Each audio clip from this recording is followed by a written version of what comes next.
A barrage of rockets began this week, numbingly routine now. A medical center for babies and families was knocked out. Nothing military about it, says its director. 400 лет они так воюют. They don't care where they hit.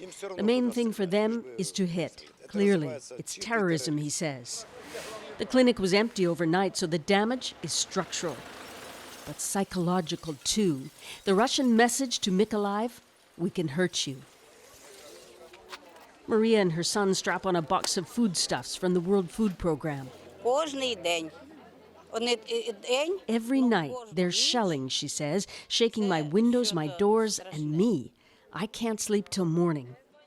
She's afraid for her kids, but she's stayed, still hopeful. I still think our boys, the soldiers, sons and fathers, will defend, so I won't go anywhere. In the city center, water pipes are torn apart, so potable water means a daily fill-up.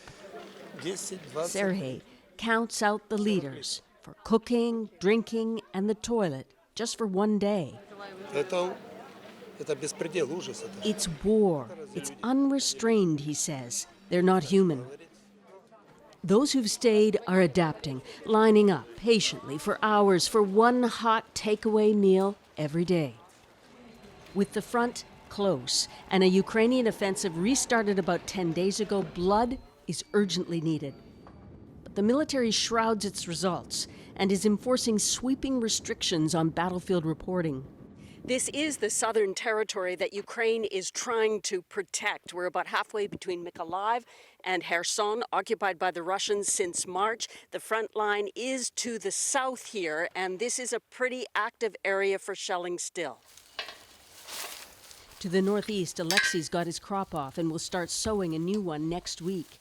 Ukrainians chased the Russians out of here in the spring, but the battle is close. Just over here. Yesterday, 4 explosions were over there, 2 incoming. But he says our boys are holding their positions. You have to believe in the Ukrainian military. He does, like most we've spoken to. But nothing is settled here in the embattled south. Susan Ormiston, CBC News, Mykolaiv, Ukraine.